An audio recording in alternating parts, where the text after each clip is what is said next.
Hello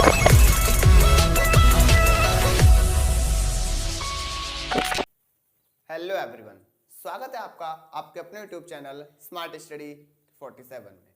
आज हम आपके लिए लेके आए हैं एक मजेदार सेशन, एक जबरदस्त सेशन जिसका नाम है प्रोनाउन मींस सर्वनाम। जैसे कि हमने अपने फर्स्ट सेशन में देखा था, मतलब इस सीरीज के पार्ट फर्स्ट में नाउन के बारे में और नाउन के टाइप्स के बारे में और उसके कुछ एग्जांपल्स वगैरह हमने देखे थे कि हम किस तरह से एक नाउन की और उसके टाइप की पहचान कर सकते हैं। आज हम इसी सीरीज को पार्ट 2 को में आगे चलते हुए लेके आए हैं प्रोनाउन मींस सर्वनाम।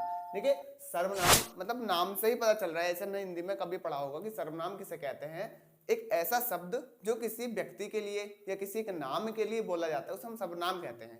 मींस हमने लिखा वह, है ना, हम लिखते हैं वह और हम लिखते हैं राम, ठीक है। तो एक शब्द जो राम है, इस राम नाम के लिए हमने वह लगा दिया। अगर हम पूरा सेंटेंस देखें, राम अच्छा लड़का है, राम अच्छा लड़का है, और नीचे लिख दें वह मेरा विद्यार्थी है। देखिए, राम अच्छा लड़का है, वह मेरा विद्यार्थी है, तो इसका मीन्स निकल के आ रहा है कि हमने जो वह शब्द यूज किया है, वह शब्द का जो इस्तेमाल किया है वो हमने इस पर्टिकुलर जेंडर राम के लिए किया है, ठीक। तो हम कह सकते हैं कि वह राम की जगह यूज हुआ है, तो हम इसको बोलते हैं सर्वनाम।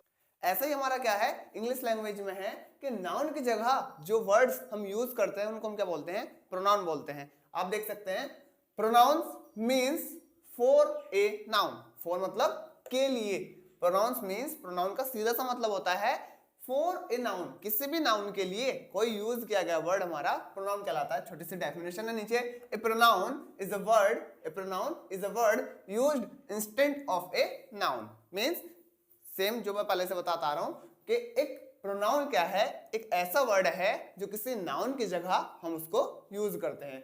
अब देखिए, इसी को अगर मैं इंग्लिश में ट्रांसफर करूं, मतलब इंग्लिश में कैसे प्रोनाउन को समझेंगे, इसी को देखते हैं एग्जाम्पल को। हम लिखा Ram is a good boy, Ram is a good boy, he is my student,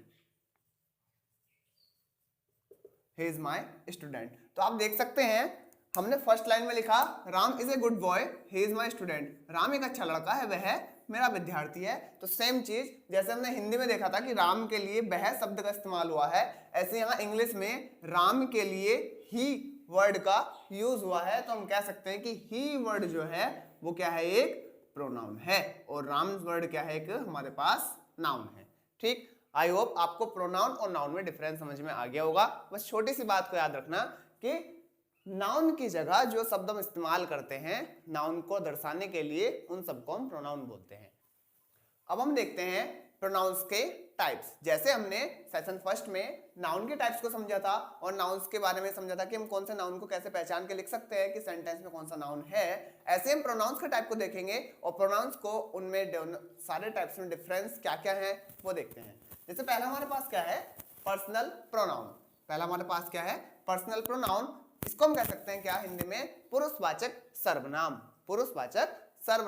इसका मतलब निकल के आता है कि ऐसे प्रोनाउन जो हम पुरुषों के लिए इस्तेमाल करते हैं। जैसे हमने ऊपर भी लिखवाया था, राम है, राम क्या है, मेल जेंडर के लिए हम क्या करते हैं, वह का इस्तेमाल करते हैं, ठीक है। तो ऐसे ही कुछ ऐसे प्रोनाउंस और हैं जिनका हम इस्तेमाल करते हैं जेंडर के आधार पे। जैसे हम कहें आई माने मैं, फिर इसी के साथ हम कह सकते हैं क्या, बी हम किसी का नाम तो नहीं ले रहे ना, उस नाम की जगह एक प्रोनाउन का यूज कर रहे हैं जिसका नाम क्या है, वी। फिर हम कह सकते हैं दे मीन्स बे। फिर हमारे पास क्या है, इट मतलब कि हम किसी वस्तु के लिए लगाते हैं, यह है ना, यह एक बोर्ड है, इट इज ए बोर्ड, ठीक है, किसी वस्तु के लिए हम लगाते हैं इट। फिर हम लगा सकते हैं क्या, मी मी मतलब कि आई जैसे मैं, मी मतलब मुझे। फिर जैसे बी माने हम, बी माने हम, ऐसे ही अस माने हमें, अस माने हमें, ऐसे दे माने वे, और देम मतलब उन्हें। सेम इसी तरह से हम इसमें लिख सकते हैं क्या, ही, है ना, इसमें क्या लिख सकते हैं, और ही के लिए अपने की स्पेलिंग क्या लगती है, क्या कह सकते हैं, उसे की स्पेलिंग कह सकते हैं हम हिम, उसे के लिए क्या कहते हैं हम हिम। तो ये सारे जितने हमने देखे सामने एग्जाम्पल, ये सब क्या है, personal pronoun, I, we, they, it, me, us, them, he, him, इसमें सारे के सारे कंक्लूड हैं। तो जहां भी किसी सेंटेंस के अंदर ये 1 2 3 4 5 6 7 8 9 ये 9 प्रोनाउंस दिखाई दे जाए, वहां पे उस सेंटेंस में कौन सा प्रोनाउन प्रेजेंट है, पर्सनल प्रोनाउन मतलब पुरुषवाचक सर्वनाम। आगे हम देखते हैं, सेकंड है हमारे पास पोसेसिव प्रोनाउन। पोसेसिव प्रोनाउन हम इसको हिंदी में कहते हैं अधिकारवाचक, अधिकार वाचक सर्वनाम, अधिकारवाचक सर्वनाम। हम इसके एग्जाम्पल को देखते हैं। देखो अधिकारवाचक मतलब नाम से पता चल रहा है। देखो किसी भी चीज को इंग्लिश या हिंदी को समझने के लिए हम मेन चीज जो होती है हमारी वो हेडिंग है। हेडिंग मतलब जो हम पॉइंट लिख रहे हैं उस पॉइंट का मीन्स क्या निकल के आ रहा है, मतलब क्या निकल के आ रहा है। अगर हमने वो कैच कर लिया तो हमें हिंदी और इंग्लिश पढ़ने में इतनी आसानी बहुत ज्यादा दिखाई देगी। ठीक है, पॉसेसिव प्रोनाउन मतलब अधिकारवाचक सर्वनाम। हम इसमें देखते हैं अपने के लिए स्पेलिंग जितनी भी आती है, जैसे कि माइन, माइन मतलब मेरा, अपने के लिए। बी के लिए अपने की स्पेलिंग क्या आती है, अस, सॉरी बी के लिए अपने की स्पेलिंग क्या आती है, आवर, है ना, आवर्स लगा देते हैं, आवर्स मतलब हमारा। दे के लिए क्या आती है, देम, ठीक है, मतलब उनका। फिर आगे हम कह सकते हैं ही के लिए क्या आती है, हिज, हिज मतलब उसका। फिर शी के लिए क्या आती है, हर, ठीक है, मतलब लड़की के लिए अपने की स्पेलिंग क्या आती है, हर।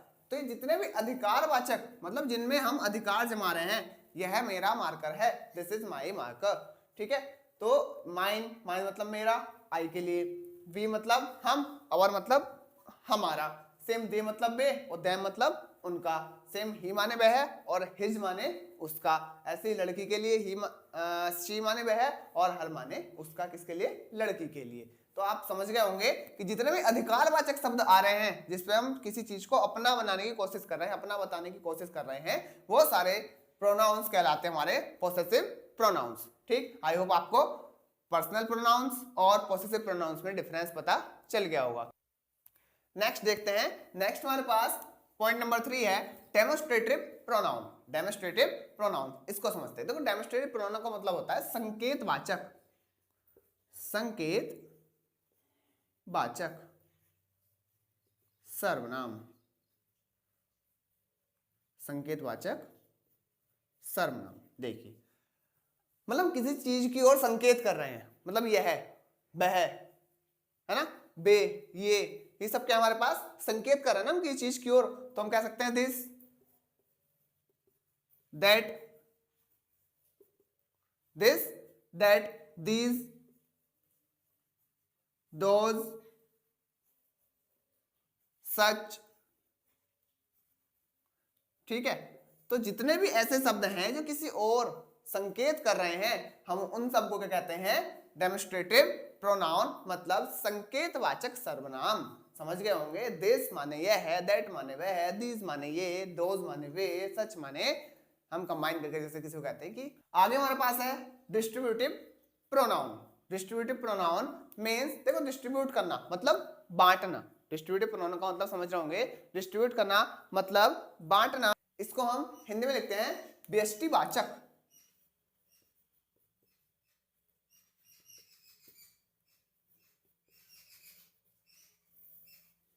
व्यष्टिवाचक सर्वनाम।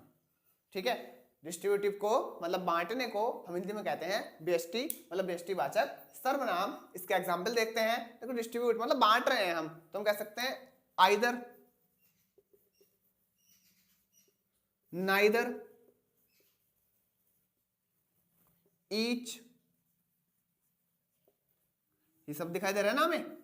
आइदर मतलब या, कहते हैं ना कि या तो ये या वो, है ना। आइदर यू और your friend will be come back, या तो तुम या तुम्हारा दोस्त वापस आएगा।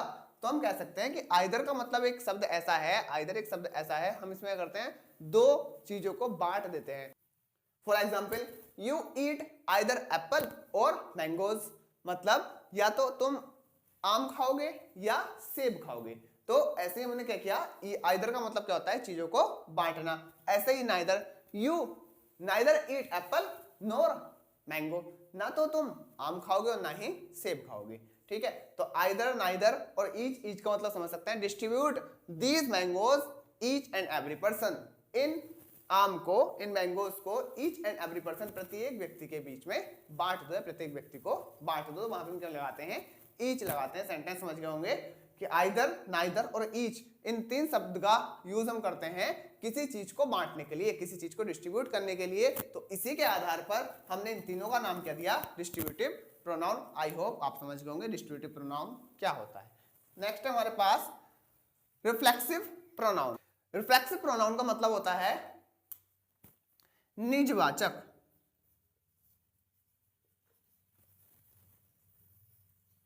निजवाचक सर्वनाम। देखो समझते हैं मतलब क्या है इसका।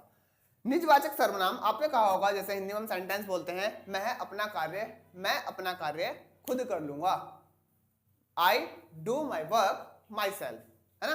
तो हमने लास्ट में क्या बोला, एक शब्द बोला माई सेल्फ, माई सेल्फ। तो ये क्या है हमारे पास, एक निजवाचक प्रोनाउन है, केवल अपने बारे में बात कर रहे हैं ना हम, मैं अपना काम खुद कर लूंगा मतलब अपने बारे में बात कर रहे हैं। तो क्या है, माई सेल्फ एक क्या है हमारे पास, निजवाचक सर्वनाम। ऐसे ही yourself, himself, herself, themselves। कहने का मतलब यह है कि जिसमें भी तुम्हें सेल्फ वर्ड दिखाई दे जाए वो प्रोनाउन हमारा क्या है, रिफ्लेक्सिव प्रोनाउन, मतलब निजवाचक सर्वनाम। देखिए बहुत अच्छी लैंग्वेज है कि एक सीधा सा शॉर्टकट है जिसमें आपको सेल्फ लगा दिखाई दे जाए। जिस भी सेंटेंस में किसी भी, देखो हमने बोला माई, माई कौन सा प्रोनाउन है, हमने बताया था पोसेसिव प्रोनाउन। ऐसे अवर हमने लगा दिया सेल्फ, तो हमारा बन गया क्या, रिफ्लेक्सिव प्रोनाउन। मतलब किसी भी प्रोसेसिव प्रोनाउन में आपको सेल्फ लगा दिया जाए तो वो बन जाता है रिफ्लेक्सिव प्रोनाउन। जैसे हमने यहां से क्या उठाया, हर उठाया, कहां, यहां। अब हर क्या था अपने आप में, हर था हमारा पोसेसिव प्रोनाउन। अब पोसेसिव प्रोनाउन में हमने लगा दिया क्या, सेल्फ, तो बन गया हमारा वो क्या, रिफ्लेक्सिव प्रोनाउन। समझ में बात आ गई। पोसेसिव प्रोनाउन में अगर सेल्फ ऐड कर दिया जाए तो हमारा रिफ्लेक्सिव प्रोनाउन बन जाता है। तो सेंटेंस में कहीं भी आपको अगर खाली योर दिखाई देगा तो योर क्या होगा, एक पोसेसिव प्रोनाउन होगा, और योर के साथ अगर सेल्फ दिखाई देगा तो हमारे पास क्या होगा, वो एक रिफ्लेक्सिव प्रोनाउन होगा। आई होप आप समझ चुके हैं। नेक्स्ट हमारे पास क्या, इनडेफिनिट प्रोनाउन। इनडेफिनिट प्रोनाउन मतलब एक ऐसा प्रोनाउन जिसे हम डिफाइन ना कर सकें, मतलब वो ना तो वो जेंडर को डिफाइन करेगा और ना ही वो वाक्य में किसी पर्टिकुलर एक वर्ड के लिए यूज होगा। इस तरह के प्रोनाउन को हम हिंदी में कहते हैं अनिश्चयवाचक। अनिश्चयवाचक सर्वनाम। अनिश्चयवाचक सर्वनाम। अब देखिए इसका एग्जाम्पल, मतलब एक ऐसा सर्वनाम है जो किसी भी एक पर्टिकुलर वर्ड को नहीं दिखा रहा। मतलब कह सकते हैं एनीवन। एनीवन मतलब प्रत्येक। अब प्रत्येक का मतलब किसी एक के बारे में तो बात नहीं हो रही, सबके बारे में बात हो रही है। तो निश्चित नहीं है कि किसके बारे में बात हो रही है, सबके ही बारे में बात हो रही है, तो वहां पे निश्चितता खत्म हो चुकी है। फिर नो वन मतलब कोई भी नहीं, वहां पे भी हम किसी एक पर्टिकुलर इंसान को नहीं उठा सकते। ऐसे ही एवरीवन,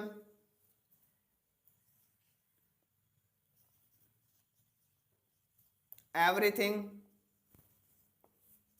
एनीथिंग, बोथ। ठीक है, बोथ का मतलब क्या आता है? दोनों। अब कौन दोनों पता नहीं, तो क्या है? अनिश्चयवाचक, है ना। Anyone, no one, everyone, everything, anything, everything, nothing, है ना। क्या आ जाएगा यहाँ पे? नथिंग। तो ऐसे ही बहुत सारे वर्ड हैं आगे। इसका छोटा सा शॉर्टकट बता देता हूं कि जिसमें जैसे हमने देखा यहाँ पे क्या था? नथिंग। इसको नोट डाउन करेंगे। क्या यहाँ पे? नथिंग। ऐसे हमने ऊपर देखा एवरीथिंग, थिंग, मतलब थिंग, वन, ये वर्ड है। और साथ में ये है एनी, एवरी, एनी, एवरी, और साथ में क्या है हमारे पास? एक वर्ड निकल के आया, नो। ठीक है, हम इसके साथ लगा दें, नो वन लगाया है, एवरीवन है, एवरीवन की जगह नो वन, एवरीथिंग, नथिंग हो गया हमारे पास। ठीक, तो मतलब एनी, एवरी और नो।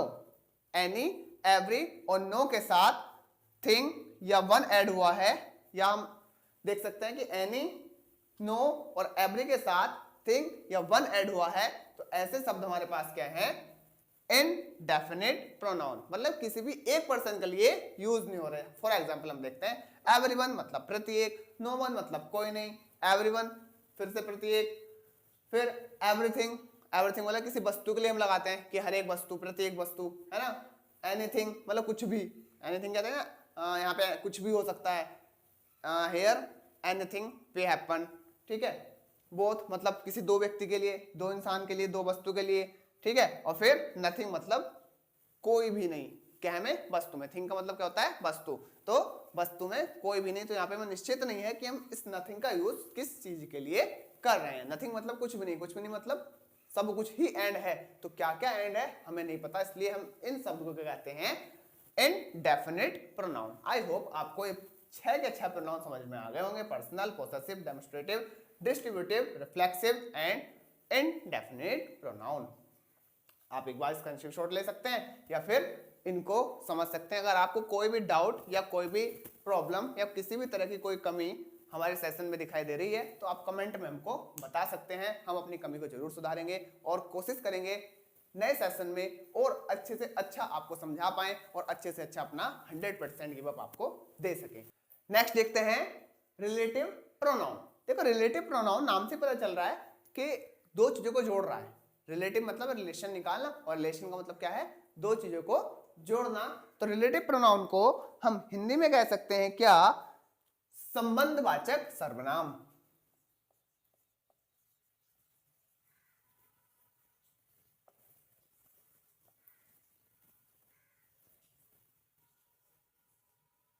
संबंधवाचक। ठीक है, हम क्या कहेंगे इसको? संबंधवाचक। फिर अगर इसके एग्जाम्पल के बारे में बात करें, जैसे हम लिखते हैं हु। देखो, हु एक अकेला शब्द है, इसके मायने दो हैं। अगर हु वाक्य के स्टार्टिंग में आ जाए तो इसका मतलब होता है कौन। हु माने कौन, और हु अगर वाक्य के बीच में आ जाए तो इसी का अर्थ हो जाता है जो। मतलब अपने आप में ही एक प्रश्न है और अपने आप में ही एक उत्तर है। अगर मैं एक सेंटेंस बोलूं, यह वही व्यक्ति है जो कल मुझे मिला था, यह वही व्यक्ति है जो कल मुझे मिला था, इसको हम इंग्लिश में कैसे ट्रांसफर करेंगे? This is that man who meet me yesterday. This is that man who meet me yesterday, मतलब यह वही व्यक्ति है जो कल मुझे मिला था। तो एक जो शब्द क्या कर रहा है? रिलेट कर रहा है दो चीजों को, दो व्यक्तियों को। तो जो शब्द के लिए हमने क्या लगाया है? हु लगाया है। तो हु हम कह सकते हैं क्या है? रिलेटिव प्रोनाउन है। ठीक है, रिलेटिव प्रोनाउन है। फिर आप आगे हमारे पास आता है whom। ठीक है, फिर इसमें साथ आता है हमारे पास विच। ठीक है, देखो विच का मतलब क्या होता है? विच का मतलब होता है, हम अगर इसका वही दो प्रोसेस है, सेंटेंस के स्टार्टिंग में आ जाए तो इसका मतलब होता है कौन सी या कौन सा। जैसे हम बोले तुम कौन सा पाठ पढ़ते हो, तो विच lesson do you read. Which lesson do you read मतलब तुम कौन सा पाठ पढ़ते हो। और अगर हम इसी को इंग्लिश में मतलब कि सेंटेंस के बीच में ले आए विच को, जैसे हम बोले कि मैं वही पाठ पढ़ता हूं जो मुझे अच्छा लगता है, मैं वही पाठ पढ़ता हूं जो मुझे अच्छा लगता है। तो I read that lesson which I like, I read that lesson which I like. तो मतलब विच क्या है, जो मुझे अच्छा लगता है। वहां पे सवाल पूछ रहे थे जब विच स्टार्टिंग में आया तो कौन सा या कौन सी, तुम कौन सा चैप्टर पढ़ते हो, और इसी को हमने बोला जो मुझे अच्छा लगता है वो चैप्टर पढ़ता हूं। तो विच का यूज हम कह सकते हैं, आंसर देने में भी हम विच का यूज करते हैं जब सेंटेंस के बीच में आया हो। तो विच शब्द एक ऐसा है जो रिलेट कर रहा है शब्दों को, ठीक है। तो इसलिए हम किसके बोलेंगे, रिफ्लेक्टिव प्रोनाउन। जैसे और क्या हो सकता है हमारे पास, दैट भी इसमें आता है। आपने देखा होगा हम डायरेक्ट इनडायरेक्ट बनाते हैं तो दो सेंटेंस को जोड़ने के लिए हम किसका यूज करते हैं, दैट का। दो सेंटेंस को जोड़ने के लिए हम किसका यूज करते हैं, दैट का। तो सेंटेंस के आधार पर देखेंगे, जहां दो सेंटेंस लिखे हुए हो और दैट बीच में आ रहा हो, वहां पे क्या है, वो रिलेटिव प्रोनाउन हमारे पास है, ठीक। आगे हमारे पास क्या है, इंट्रोगेटिव प्रोनाउन। इंट्रोगेटिव प्रोनाउन आप नाम से समझ गए होंगे, प्रश्नवाचक। प्रश्नवाचक, प्रश्नवाचक मतलब आप समझते हैं कि ऐसे जितने भी शब्द हैं जिसके द्वारा हम प्रश्न पूछते हैं, जैसे मतलब कौन, कब, कहां, कैसे, किसका, कितना, मतलब who, which, how much, home, home तो नहीं कह सकते, आ जाएगा व्हाट, व्हेन, etc। मतलब जितने भी ऐसे शब्द हैं जिनके द्वारा हम क्वेश्चन पूछ रहे हैं। जैसे हमने शब्द बोला, हम पहले एग्जांपल बताते हैं, Ram is a good boy. Ram is a good boy, हम सेंटेंस बोलेंगे who is a good boy, अच्छा लड़का कौन है, तो वो किसके लिए यूज हो रहा है, राम के लिए। Ram is a good boy, Ram अच्छा लड़का है, ठीक। तो आई होप आपको प्रोनाउन के सारे टाइप्स और प्रोनाउन की डेफिनेशन और प्रोनाउन का यूज थोड़ा सा समझ में आ चुका होगा, एक ओवरव्यू मिल चुका होगा। हमने पहले देखा था, एक बार रिवाइज करते हैं स्पीड में। प्रोनाउन क्या है, pronoun means for a noun, किसी भी नाउन की जगह हम यूज करते हैं उसको प्रोनाउन कहते हैं। हमने एक एग्जांपल देखा था कि हमने राम की जगह वह का यूज किया, तो इसलिए वह क्या हो गया, एक प्रोनाउन हो गया। फिर हमने प्रोनाउन के टाइप्स देखे, पहला था पर्सनल प्रोनाउन, मतलब पुरुषवाचक, सारे के सारे नाम थे। नाम के लिए हमने जितने भी शब्द यूज करे हैं, I, we, they, it, me, us, them, he, him, सारे क्या थे हमारे पास पर्सनल प्रोनाउन। फिर था हमारे पास पोसेसिव प्रोनाउन, मतलब जिसमें हम अधिकार जमा रहे हो, किसी चीज का अधिकार बता रहे हो कि यह मेरा है, यह हमारा है, यह तुम्हारा है, यह उसका है, यह इसका है। तो उन सब के लिए क्या लगेगा हमारा माइन, अवर्स, देम, हिज, हर, ठीक। ये सब क्या हमारे पास पोसेसिव प्रोनाउन। फिर हमने देखा था इसके बाद डेमोस्ट्रेटिव प्रोनाउन, मतलब संकेत कर रहे हैं किसी और, यह वही लड़का जो कल मुझे मिला था, तो हम संकेत कर रहे हैं उसकी ओर, मतलब this, that, this, those, is, such, ठीक। इसके बाद हमारे पास क्या था, डिस्ट्रीब्यूटिव प्रोनाउन। डिस्ट्रीब्यूटिव प्रोनाउन मतलब व्यष्टिवाचक, बांट रहे हैं किसी चीज को। हमने देखा था आइदर, नाइदर, ईच, एग्जांपल थे आइदर और, नाइदर नॉर के यूज से जो हम सेंटेंस जितने भी बनाते हैं वो सारे। फिर था हमारे पास फ्लेक्सिव प्रोनाउन, मतलब निजवाचक, जिसमें हम अपने निजी की बात कर रहे हो, या तो अपने बारे में, दूसरे के बारे में, केवल निजी के बारे में बात कर रहे हो, जैसे कि my self, your self, him self, her self, them self. मतलब हमने दूसरे एक बात भी बताई थी इसमें कि पोसेसिव प्रोनाउन के साथ अगर सेल्फ लगा दिया जाए तो वो रिफ्लेक्सिव प्रोनाउन बन जाता है।